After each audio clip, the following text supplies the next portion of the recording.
Jimmy's Jam Box.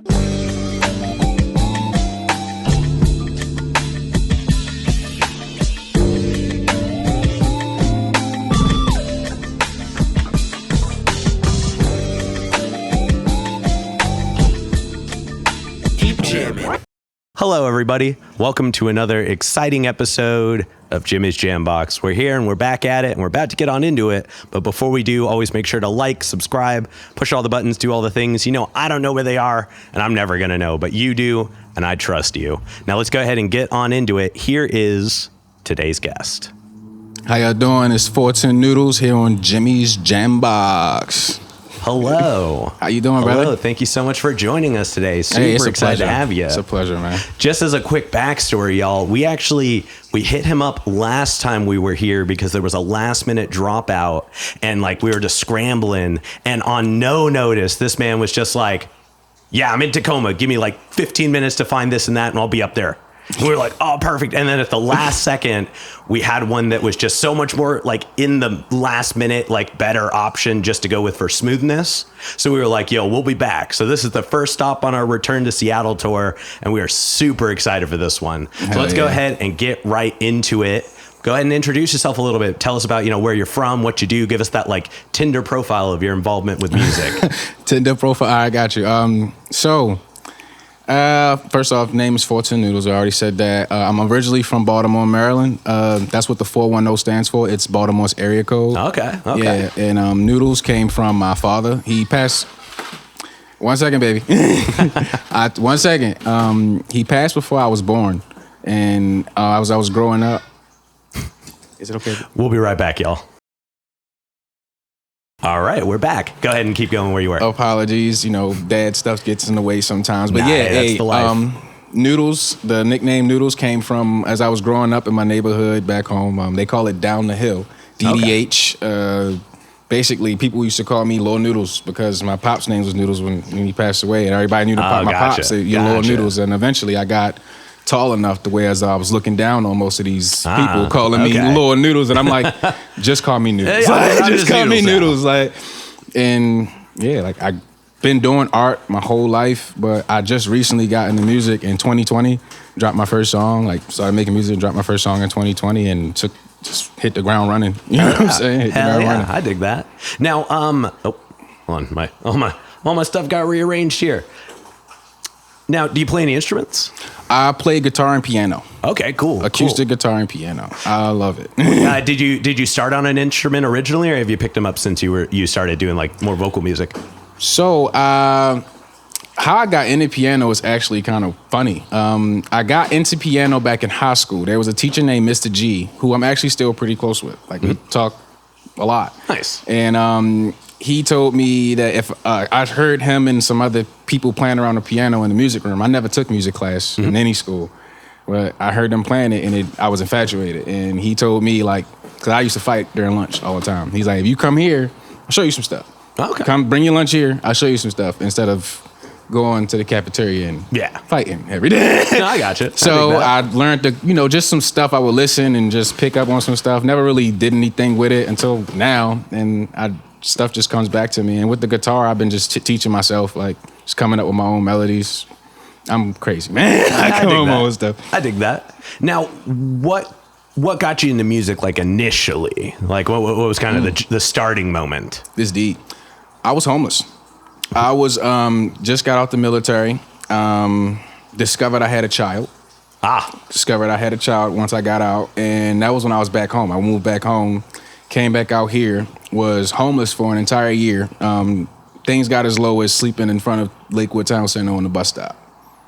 But I kept going. And in the midst of that, I just started writing. When I was homeless, I wasn't in the studio, but I was writing because I don't know. Yeah, what else are you going to do? I was I had a phone to my name. That's it. A phone and my clothes and some trash bags. You feel me? That's it. It's I'm going to start writing. I couldn't draw nothing. I ain't got the money to buy nothing to draw, so I'm going to just start writing stuff. And eventually, once I got on my feet enough and me and my old roommate got the place and stuff, So this is crazy. I met the guy who mentors me now in music. Okay. In the job I had got as a truck driver, he was the No, my bad. No, I was working at a warehouse. He was the FedEx delivery driver that would come and pick up the packages at the warehouse, and he would hear me listening to my shitty music. Oh, can I curse? Yeah, you're good. Okay, he listened to I'm gonna say crappy. Hear my crappy music I was listening to on my phone, like out loud, that I was making on headphones. And he was like, you don't sound too bad. Like, you should come through. I got a home studio. Yeah, I dig that. Cool. I did, and it was crazy from there. Like, I was at his house every weekend, spending so much money on studio time. Oh man, that's how it goes. Yeah, and then, like I said, eventually he was like, "Hey, you've been in here. Like, you show a lot of passion for this, and I haven't seen it in any other artists I work with." He like, "I'll show you how to do this." Like, because I was interested. Like, I have the book in my bag right now. I would bring a book to every session I ever got with him and write down everything he was doing. Oh, hell yeah. Because I wanted to know how to do it. Like, I always wanted to know the engineering aspect the logistics. of it. Yeah, the logistics, engineering aspect, everything about music I wanted to know. Because I got infatuated with it, And it's been 3 years, man. And he still teaches me. He still, comes over to my studio and sits with me and listens to some tracks I got, gives me hints and tips and stuff. And Hell yeah, that's awesome. Got into music while I was homeless, man. Hey, that's how to do it. Yeah. Now, this next question's it's a fun one. We ask it early on. It's definitely a crowd favorite. What was the first album you ever bought with your own money? So, like, the first one where you were like, I want to get that. You went out and got it.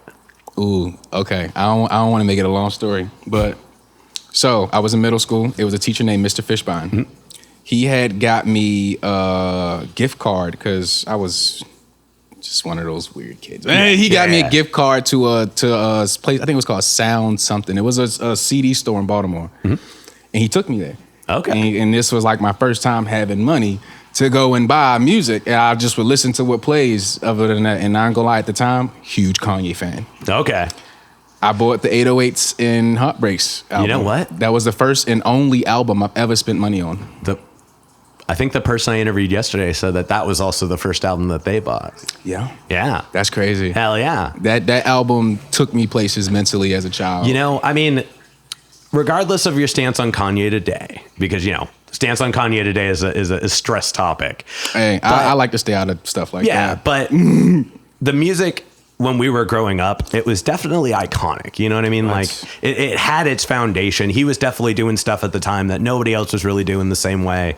So that's everything. I mean, that's a strong first album. There was a lot to go on in that. So, and I think it's like you said, he was doing something everybody else wasn't. Because before him, prior, two favorite artists that I didn't buy none of their CDs, wasn't old enough to, Eminem and DMX. Yeah. And like hearing Kanye and I loved Eminem and DMX because of, I come from that environment. But it was like to hear someone that has such a creative mind and a different perspective on things that I feel like I can relate to. Yeah. It's like he is in the same environment, but he sees everything different. Exactly. And I was like, that's how I feel. So like the song that made me go buy the album, Love Lockdown. Yep. I'm not loving. Yeah, I love that. Oh, that one was in everybody's ear. I don't know why little middle school me was. That one was in everybody's ear. It definitely had it was one of the more prominent earlier tracks with auto-tune, which really T-Pain had made big in that moment. But Kanye, I think, was one of the people after T-Pain to really adopt it and make it a sound. You know what I mean? Like Lil Wayne was doing it too, but Lil Wayne and T-Pain ran so tight together that just, I think that kind of traveled over through there. But Kanye definitely had a presence with it. And I mean, there's plenty of other people I'm sure that were as well that I just wasn't aware of. But he definitely brought that as kind of a different forefront creative sound that still kind of aligned with the way T-Pain was doing it and as the other prominent voice. Hell yeah. Man, Lil Wayne is honestly still a favorite too. Sorry for the Wait, that project in middle school I think it was a mixtape. Yeah. I just know I used to have that on repeat in high school, walking through the hallways. The first album I ever bought with my own money was The Carter. The Carter? Yeah. Hell yeah. I could still do the entire intro track just from memory. That's nuts. Yeah. It's fine. This is one for people back home in Baltimore. There's an artist named Young Moose. Local. Well, I ain't gonna say local. That's a little. Some artists don't take that too finely. Yeah. Artist from back home in Baltimore. His name's Young Moose, and he made a song. He had a whole project called OTM. When I joined the military, like to this day, I can still repeat the OTM intro, like on repeat, because that was like, that song got me through basic training. Just repeating that song over and over again in my head, it was like, this gonna get me through. Hell yeah. All right, now we're gonna move to some artist-focused questions. Absolutely. And we already took care of the first one, which is, how'd you pick your name? So we're gonna go and dive right into the next one. Tell us about your writing process. And specifically, tell us first how you start a song, like what you do to kind of find those foundation spots. And then what thought process do you have, or what leads you to deciding a track is ready to put out? Okay. So first, when it comes to writing, I'm not gonna lie, I can't write unless I have. At first, when I was first making music back when I was homeless, I was just writing. Yeah. Long story short, though, most of the songs I wrote when I was homeless were booty. Okay. You know what I'm saying? Because I didn't understand BPM. I didn't understand, the pockets and beats, and I didn't understand none of that. So nowadays, my writing process is a little bit more complicated, I guess. It's like I make my own beats. So basically, I need the beat first. Yeah. I need to know what the sounds, where are they putting me mentally, so that I can actually come up with a topic. And usually I come up with literally like whatever I name the beat ends up being the name of the song. Yeah. Like Let 'Em Talk, literally just Let 'Em Talk. I made the beat, and then after I came up with the beat, like made the melody and all the drums and everything, it's like, okay, cool, Let 'Em Talk. How does this make me feel? It's like I feel empowered. I feel like, don't care what nobody's saying on this end, that end. I know what I got going on. I know what I'm doing. That's how so I just took it from there. It's like I just build off of. I never sit and write. I'm lying. I have sat and wrote verses and hooks and everything in like 10 minutes or less. But it's like I really like to take my time when I'm writing at home, like my own music. If I'm not doing a feature or something, I like to sit. It might take me a whole night, maybe 2 days to write, because I'll write a verse, then I'll sit and really ponder and just really think like what would make sense after this. Because got to make every bar count. Especially today's with the attention spans as low as they are. Yeah. They're doing nothing but dropping every year. So it's like, you got to make every bar count. You got to make every word, in your face, every bar count. Everything has to matter. And what was the second question? And then like, what do you decide finishes a track? When, like, what do you usually like look for to like be like, all right, this one's ready to go? I usually get some, outside opinions. Basically, it's like, usually I always make a rough draft, which is a rough draft for me is usually I make a loop when I make my beats, and it's whatever I wrote, like, because I can hear everything in my head. Whatever I wrote, I do that completely over the loop. I might show some people that, what you think, you feel me, how you think it sound. And they're like, oh yeah, that's cool, that's hard. Then I'd be like, bet. Then that's when I go in, I start chopping the beat up, start making it into a full beat, not just a continuous loop. And then that's when it's like, okay, to hear it after that, and it's like, okay, like, that's good. And of course, if it might be some distortion here or there. Yeah, no, you're good. I'm just. Oh, okay. Yeah. It might be some distortion here or there, or left or right, but I don't be tripping. It's like, I ain't say I don't be tripping. I just go back in and I fix it. You feel me? It's like I sit. I'm the biggest critique of everything I do, in my opinion. I got projects. My first project I want to delete. You know what I'm saying? Like, it's like, but I try to make sure I'm my biggest critic. I always go back in and I do that. Yeah. So. No, I dig that. I mean, there's so many processes, and like, what truly decides like a finished track is such a like personal and internal thing. I've asked this to a few people now, and the response is always like, a track's never really finished. It's not. I'm like, well, yes and no. You know what I mean? Like, you could tinker with stuff forever, but like, I feel like once it's out, it's out. You know what I mean? And you could always re-release it. You can always do it different live. Remaster. No, yeah. But I think that it's important to be putting out music. You know what I mean? Like getting it out into the world. And also, I think there's something that comes from deciding it's done. I think it takes the longest. That's like the hardest part of the process, is knowing when there's that moment where it's just done. Yeah, you got to put it out. Yeah, like, no, even if you could do a million more things, you can always do a million more things, but there's that decision to completion that I think over time, you decide that a lot faster. And another thing is, as artist/producer, I guess I call myself, you as a producer that more than likely the things that you want to tinker with, the average people who are actually consuming the music will not notice. What did you do? Exactly. You don't hear that? No, like as a producer, you train your ears to hear those things, and the average person ain't gonna pick that out. Like it's crazy to say there's songs on the top 50 Billboard right now that were recorded on iPhone headphones. Exactly. You know? It's like the consumer doesn't know the difference sometimes. Yeah. Well, that, and I think we as musicians, people who create, we're looking at every little piece. Everybody else is only listening for what they listen to music for. So like, you know, for some people it's, does that bass hit? For some people it's, do the lyrics connect? For some people it's, does it have that catchy melody? So like, nobody is listening to all the things that you did. They're listening to the thing that you made, because that's the listening experience. You know what I mean? Like that's, and I think, you know, we're always so in our head about the little pieces, but I always have to make, like when somebody shows me something unfinished, the first thing they do is they go, oh, sorry, I haven't mixed this yet, or I haven't done this. I'm always like, that's fine. I know how to use my listening ears, not my producer ears. Like I know how to, like, when you're showing me a song for the music, listen to it for the music, versus if you're showing me it for technical input, listening to it with technical input. So if someone's like, hey, I finished this song, check it out, I don't go, you know what the bass could be, because that's not necessary. That's not what they're showing you it. They're showing you it to listen to it as, what do you think of this as the song? Yeah, overall. Yeah, so, you know, I listen to it, I'm picky. Like, yeah, so I'll listen to it, I'm like, oh, this is a vibe, or oh, I love how the mood of this is this way, or I love that moment where you did like this and that. They're not looking for the criticism at that point. They're just looking for if you vibe with it or not, and what you vibe with about it. Because then if you confirm their connection points, they feel stronger about either putting it out or that it's already out and you can connect to it. Because if they're coming to you to ask for input, they've already got to care about your opinion to some degree. Yeah, they care about your opinion. Because artists in general don't just go around asking strangers, what do you think about this? Well, I mean, on the internet, some people do. Some do, yeah, you're right. Yeah. Some people do be attacking them DMs. Trust me, I get them too. Random artists DM me, yeah, bro, run me up. Like, okay. Okay, yeah, we'll see what I can do. Yeah, I'll listen to it one time. If I like it, I might. I listen to a lot of underground artists. I ain't gonna lie. Most artists is, man, I know they're going crazy up there. Birds are killing me today. Them birds is going crazy. For those of y'all hearing weird noises happening, we're on a yacht, so there's nature happening all around us. All right, but let's dive back into it, and we'll move on to this next question. I feel like we'll sit on this topic forever.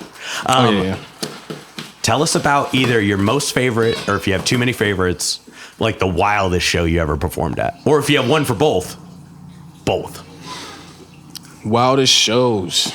The wildest show, it was here that we standing. Okay. You know, having like 50 people in here and being on the front of the yacht performing, it is, I'm not gonna lie, a very surreal feeling. It is very surreal. That was probably, it's still to this day, every show I've thrown here, 'cause I can't pick from any of them. All of them were lit. But it's like, from every show I've thrown here, this is the best experience. Because I performed at venues. I've done house shows. I've done, you know, McMinimans. I don't know if you know what that is. Downtown Tacoma. Yeah, we got them down our way too. Yeah. It's like, this right here was the best experience. Because it was like, I don't know how to explain it. It's this smaller space. So you know that everybody who's here is here to be, they want to be here. Yeah. They want to be here. They're engaged. It was just lit. Yeah. Like, that's it. I'm gonna leave it at that. That was the best, craziest show I ever had, was here on this yacht, having like 50 people in here. And oh man, it was one we did where the last boathouse we had one down the other way. They broke the floor. Oh damn. Yeah, they were jumping so crazy and going, they broke the floor. Damn. We had to finish the show with everybody standing on the dock. Like on the outside. That's how you know it's a party. Hey. That's how you know it's a party. Facts. Hell yeah. Now, you're also a visual artist, and you do a lot in that realm. Tell us, like, how do you find balance between doing like visual and musical art, and then how do you tie the two together? There is no balance. I'm going to be real. If you were to come to my home during like a creative day, I will have, like, I do all of my paintings out on my patio. I have like a huge shower, like the clear shower curtains you get. It's got one of those down on the ground. Okay. And, you know, I just go crazy on canvases or shirts or jackets, whatever, if I feel like drawing on. So I usually will have art, like physical art project going out there, and I'll have FL Studio up in my computer at the same time. And yeah, I'll be like going back and forth. And as well as I got like weights at home, I'll be working out. Okay. I be everywhere. You strike me as the type that just has to be doing stuff with your hands all the time. I ain't about to get into mental stuff, but just know, I'm the type person. The needs I need to consistently be rotating with stuff I do, which is why I like doing everything DIY. Yeah, totally. I get that. Now, can you break down the 555 for us a little bit? All right, so 555, that number's just followed me, man. Like, since I was a kid, 555 has had impact on me because I always see it during very pivotal moments in my life. And then I joined the military, and guess what unit I got sent to? And I got to JBLM out here, and there was no unit on my paperwork. They just knew I was coming out here. Okay. They didn't have a unit for me, and I ended up in 555. Ah, yep. Guess what parking spot number I have in my apartment complex? I didn't choose it. I'm gonna go with 789. No, I'm kidding. No, because it's only 25, but it's 55. Okay. But it's just like the number 5 in general. You should just spray paint a third one. I should. No one will notice. No one will notice. Man, that apartment complex will kill me. They gonna jack my rent up higher than it already is. But nah, man, like 5 has just always followed me. So, and it's like for some reason everybody has their own perspective on things and your own voice in your head. You feel me? When the voice in my head is telling me that 5's there for a reason, It usually is. Yep. It's usually Just a little insider baseball. When he was sending us a possible track for a possible performance at the end of this, it was 55.5 megabytes. I don't know why. Really does. It do be following him. It follows me. That number follows me, I go with it because it's not like I've realized it's not taking me in the wrong direction. Yeah. Long story short, it's not taking me in the wrong direction. So the universe tends to unfold as it should. So exactly. Following it takes you the places it should. Go for it. Exactly. Follow your path, and 555 it tends to take me on the right path, so I follow it. There we go. Now, kind of the last one we'll focus on as far as the artist stuff goes. You're also, like you said, you're a dad, and you have that whole life, and the kiddo might be making a guest appearance too. Maybe. But how do you find the balance there? Like, and I think it's really cool that you include her in the things, and tell us a little bit about that. So, since she was a baby, since she was born, I've always been an artist. So it's like she would just be around me while I'm doing stuff. I would be at home drawing. She wants to pick up a pencil. Grab one. Yeah. It's plenty of paper. I support anything creatively she wants to do. She just started gymnastics, got her in that. Balancing it's easy, in my opinion. I feel as though for those who say it's hard, it's because you probably don't want to do it with your kid in the first place. I enjoy every moment I have with her. So with her being around and her, she likes seeing me happy. I like seeing her happy. So when I'm making early, before I got here, I was making the beat, finished it up, and I let her play on the piano. It's like, go ahead, go crazy. I saw her mixing and mastering on your story. Yeah. So it's like I always let her know that, hey, Papa does work. But what Papa does for work is something that you can definitely come and do with me. Yeah, be a part of it. Yeah, you do not have to sit over there or while Papa's work. No, come on. There's something about having a parent who's an active musician, like that first generation of doing something as a prominent. I mean, I guess I don't know if your parents actively did music before, but assuming you the primary musician, she's now going to grow up only knowing that music can be made in that space, not just strumming an acoustic guitar, and music can exist and come from that space. And that's so powerful because when she does get on enough to know how to turn on the computer, make the microphone make sound and things like that, she knows that she's going to be free to do it. And if she decides to pursue music, which she's definitely energetic and chatty enough that I think that's clearly already in there. Yeah. And so it's cool that she'll get to be a second generation musician kind of from birth. Oh, true. Yeah, that's fire. Yeah. I never even thought of that. I just always thought of the fact of, personally, my art, let's just say it wasn't supported the most coming up. I was pushed to go in several other directions by people in my life. So that's why at an early age, I just try to let her know, anything she wants to do, I just be if you want to do it, we can do it. Yep. And you do not have to commit to it. Yep. It's that simple. You can try it. You don't like it, you can try something else. See, I think that's the biggest part and you nailed it right there. Not having to commit to it. That. Before. Yeah, the getting upset at children because they didn't stick with something because they didn't know what it was when they wanted to do it. And then once they did it, they realized it just wasn't for them. That's part of being a child. You know what I mean? When you're 6, half of your life is 3 years. You know what I mean? Versus when you're 66 and half of your life is 33 years. Like, it's such a tough thing to impose on children. Final decision. When their last final decision was, I want to color on the walls. You know what I mean? Like, that's such a strong thing to You can't impose. tell somebody to commit to something if they think that picking stuff up off the ground and eating it is the right thing to do. Exactly. It's like, can you really trust their judgment? Yeah. Like let's treat this like a child, like this person like a child, because they're a child. Like they might want to do this today, they might want to do that tomorrow. Exactly. Let them do both. Let them figure out what things they are good at, and when they're old enough to acknowledge it, they'll sort it out for themselves. Facts. But if you gave them that platform to try a handful of things, it's like going to trade school. Yeah. But for a bunch of different things in life. Yeah. And kids are so malleable. You know what I mean? Their brains are elastic. Sponges. So they'll just, even if they don't stick to the thing, they learn the motor mechanics of that thing. They learn that way to connect point A to point B. And even the more things they do, eventually they'll kind of tie, like that aptitude just naturally builds itself. Mm-hmm. So suddenly, you know, they're jack of all trades at 10. And then by the time they're 20, 22, they million. Yeah. Then they're like, all right, I know I can do this thing, but I also know I can do these 10 other things. And the 6 of the things I learned from those 10 other things, I can apply to this one thing and do it completely different than anybody else did. Facts. Yeah. So that's just, that's a really powerful approach. It's crazy shit, guys. I'm just like, damn, that sounds like what I kind of did. Like several different things I've done and tried in life, and like what? My video editing skills come from computer class in school.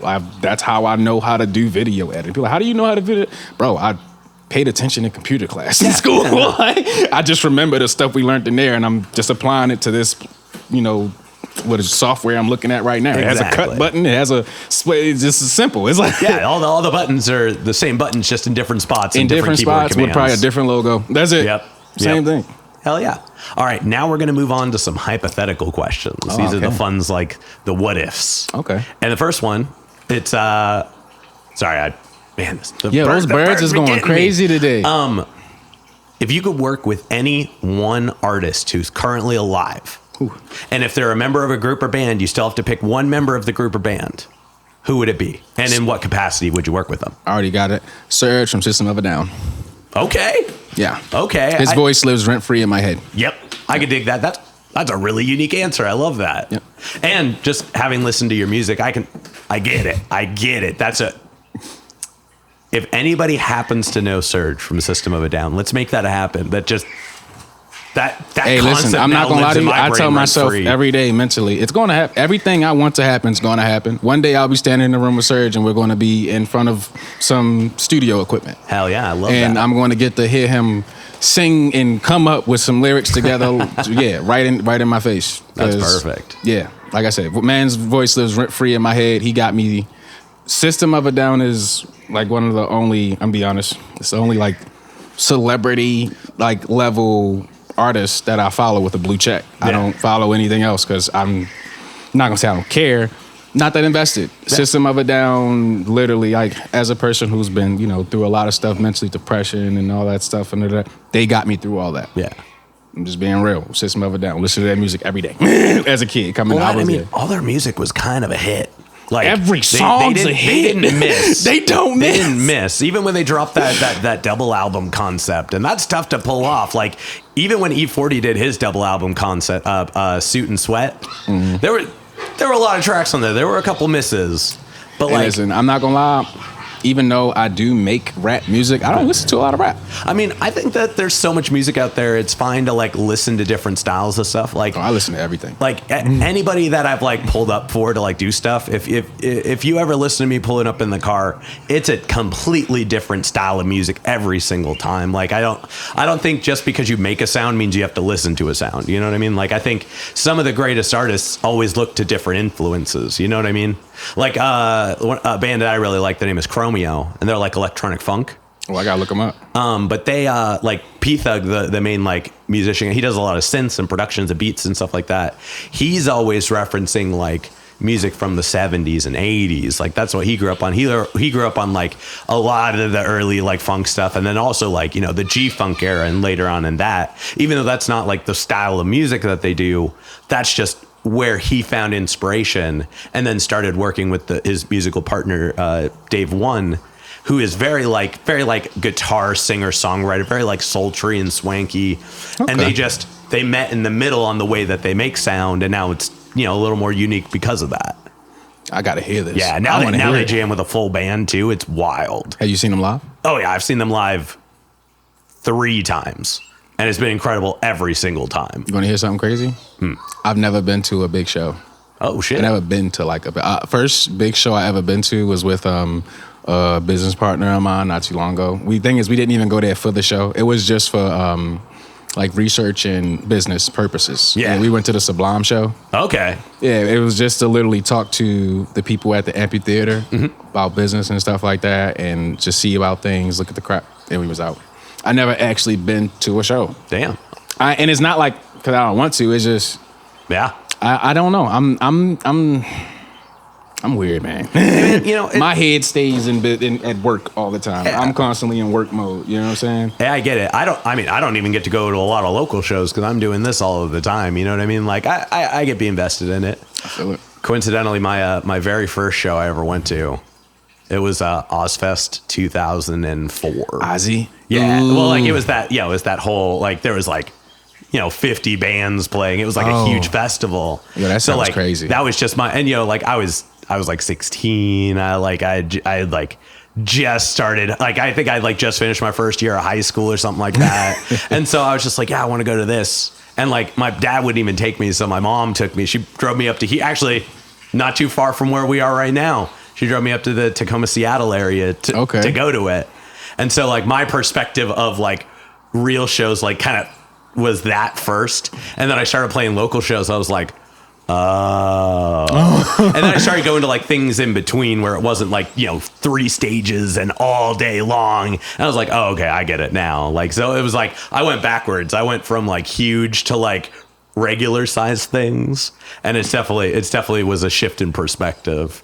But honestly, now I much more prefer intimate shows. You know what I mean? Like, regardless of the size of the band, like if you can see their shoelaces from almost anywhere in the room, you know it's going to be a good show. Facts. Yeah. And I ain't gonna lie, I like the mosh. I'm a mosh kind of guy. So if there's a spot called Airport Tavern. Okay. And sometimes they do some stuff where you get the mosh. It's pretty fun. Hell I've been to I'm tripping. It's not a big show. It's like, you ever heard of Toe Jam? Yeah. I went to Toe Jam one year. Oh, I bet that was rad. It was so fun. We were moshing, and yeah, it was so fun. Somebody got hit in the head with a microphone stand. Uh-oh. It was a wild day. It was a wild night, man. It was a wild night. But yeah, I want to definitely one day go to, like you said, the 30 plus bands, all like huge, man, all this crazy. I just want to go to something like that one day, but it gotta make sense. I'm not gonna lie to you. Me personally, I continuously every day fight my consumeristic mindset because I don't want to be a consumer. Yep. So I understand that music consumers go to shows. I'm not a music consumer. That's fair. I get that. It's like I do go some, local show stuff to network. It's like, it's to support the artist. I always pay the door fee. I'm going to put that money in there, but it's like, I'm here to network. I'm here to talk. I'm here to do business. It's like, I'm here to support the artist, but I'm also here to do business. You feel me? Big artists is like, what business am I doing here? Everybody's here to see whoever's up there. They don't want to hear nothing from me. Exactly. So it's like, I would be, coming here as a consumer. And personally, I don't spend much time mentally as a consumer. Yeah. Oh, we'll be right back, y'all. All right, we're back, y'all. Sorry about that. Sorry. Now let's go ahead and keep this rolling here. Now, the first question was, who's like a big artist that you would love to work with? This next one's tied to that. Like, subsequently, who's a local artist that you're aware of that you haven't gotten to connect with yet, but you like dig what they do? Let me think for a second. Local artist I'm aware of. Oh, see, he's technically not local here anymore. He apparently moved to California. Yeah, so it's a guy named Chewy. Oh, yeah. You know Chewy, the videographer? No, I know the name. Okay, so he's a videographer. He has a buddy. His name's Caesar. He makes music, and it's amazing.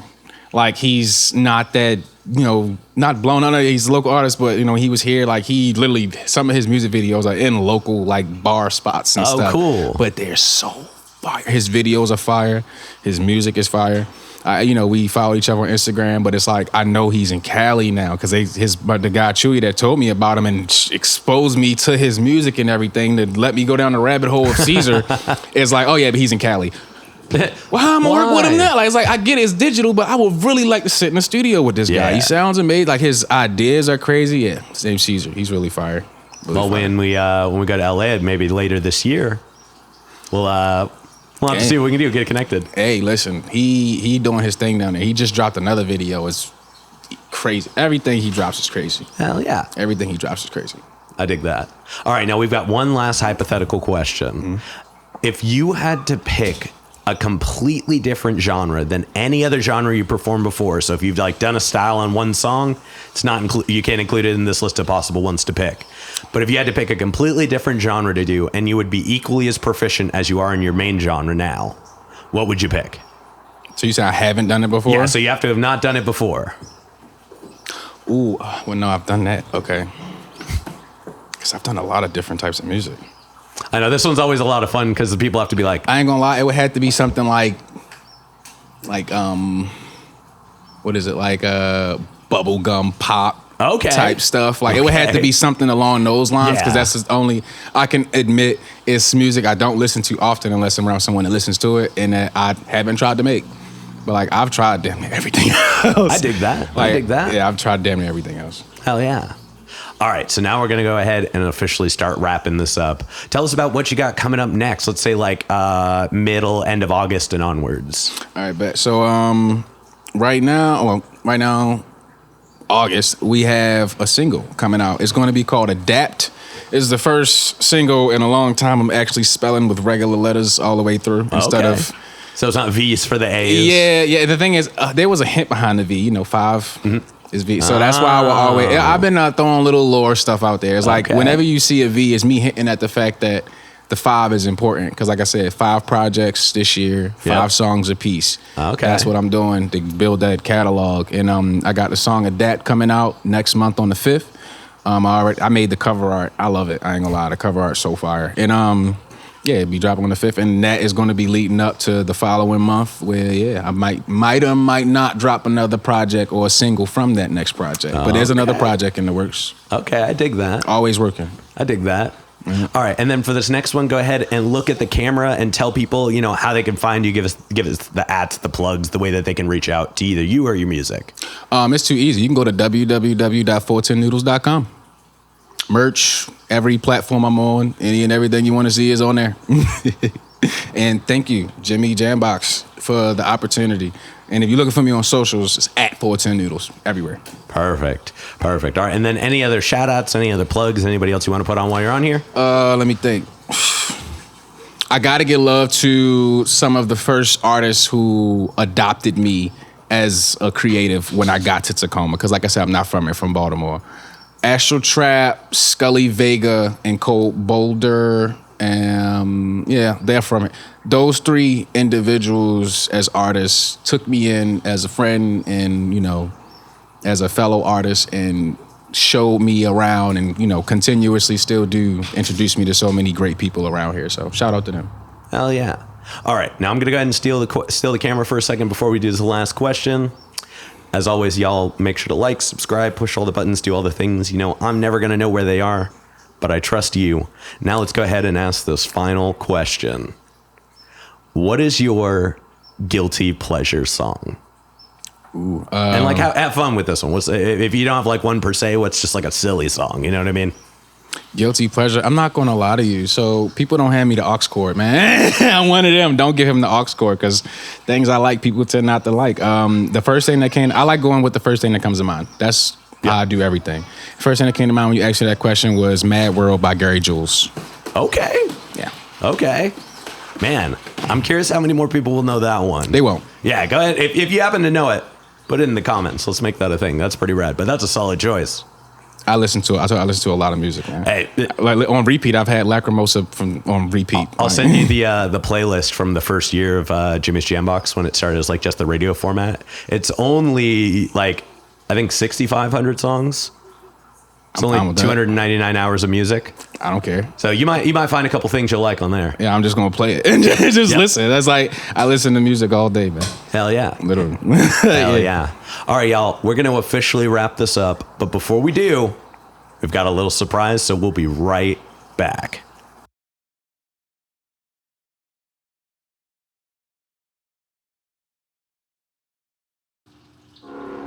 This is 410Noodlez, and this is Let 'Em Talk about my latest project, Black Da Vinci, coming to you live on Jimmy's.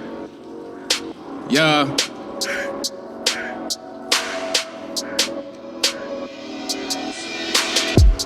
Conquered through the struggle, made a wave out of a puddle. Embodiment of strength, my chin is up, can't keep it subtle.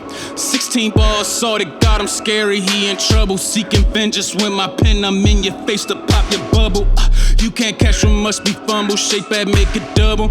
Mine's in the laboratory, got no time to cuddle. Juggernaut up in my head, he never sleeps, he just rebuttals. Foundation had things mistaken, I sat down and saw the puzzle.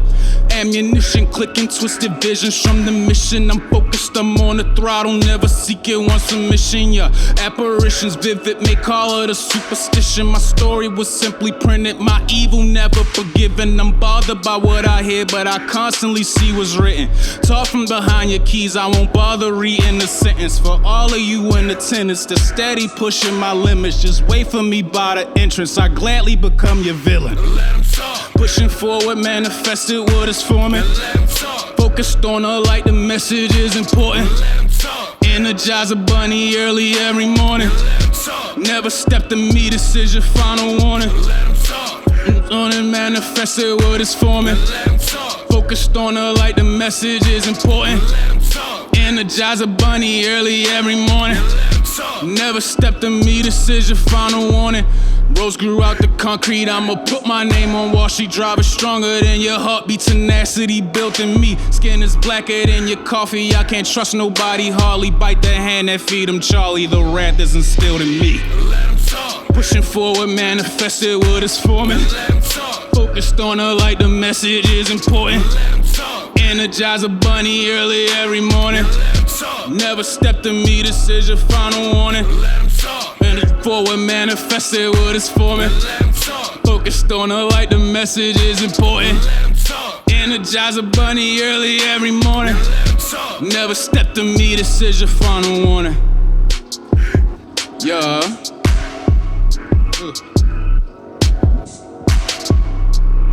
All right, y'all. This has been another exciting episode of Jimmy's Jambox. I'm Jimmy. This is 410Noodlez. And we're signing off. Later, y'all. That's a wrap. This is not a podcast. This is a show.